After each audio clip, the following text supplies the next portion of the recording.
Hello दोस्तों, आपका भक्ति सॉन्ग चैनल्स में स्वागत है। आज हम इस वीडियो में जानेंगे कि रावण का वध भगवान श्री राम ने क्यों किया। आखिर भगवान राम ने रावण का वध क्यों किया था? क्या सीता हरण ही रावण के वध का कारण बना या फिर रावण के वध के पीछे कोई और वजह थी? तो आइए जानते हैं कि भगवान राम ने रावण का वध क्यों किया था।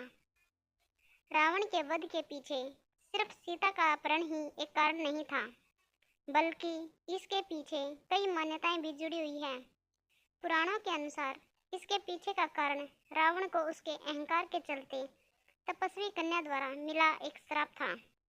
यह कथा उस समय की है जब रावण को भगवान शिव की तपस्या के फल स्वरूप एक खड्ग व अन्य उपहार वरदान स्वरूप मिले थे। ये वरदान मिलने के बाद रावण का अहंकार बढ़ने लगा था।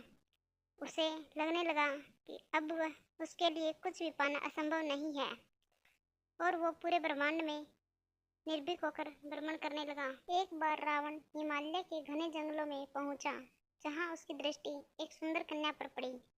वो कन्या उस समय तपस्या में लीन थी, लेकिन उसे देखकर रावण का मन काम वासना से भर गया और उसने तपस्या भंग कर दी। रावण ने दुष्टतापूर्वक उस कन्या से उसकी पहचान पूछी। इस पर कन्या ने गंभीरतापूर्वक उत्तर दिया, हे राक्षस राज, मेरा नाम वेदवती है। मैं महर्षि कुशध्वज की पुत्री हूँ।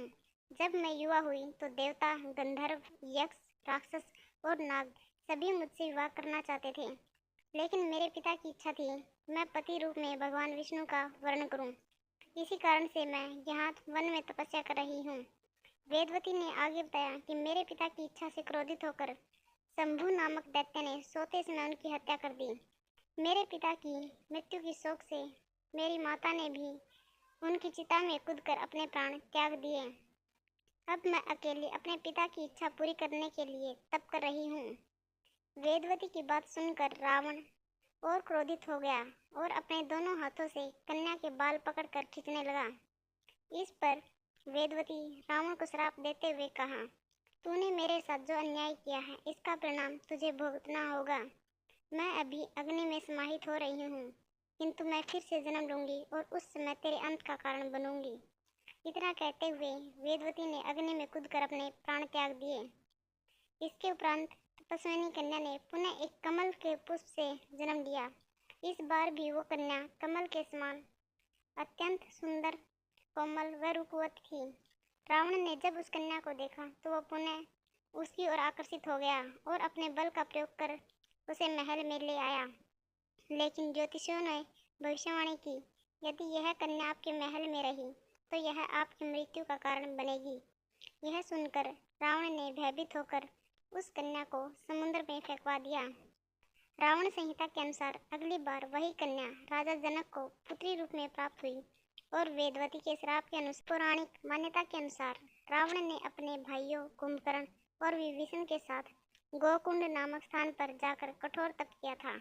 उसने 10,000 वर्षों तक तप किया और हर 1000 वर्ष पूर्ण होने के बाद वो अपना एक सिर काटकर हवन कुंड में अर्पित कर देता था। 9 सिरों को अर्पित करने के बाद जब रावण 10वां सिर काटने जा रहा था, तभी ब्रह्मा जी प्रसन्न होकर उसके सामने प्रकट हुए और वरदान मांगने को कहा।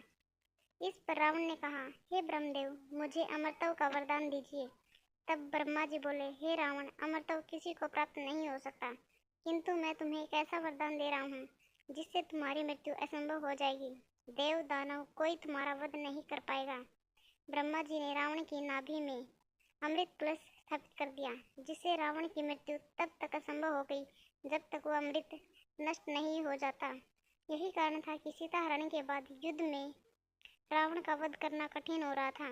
तब विभीषण ने भगवान श्री राम को बताया कि रावण की नाभि में अमृत कलश है, जिसे नष्ट किए बिना उसका वध नहीं किया जा सकता।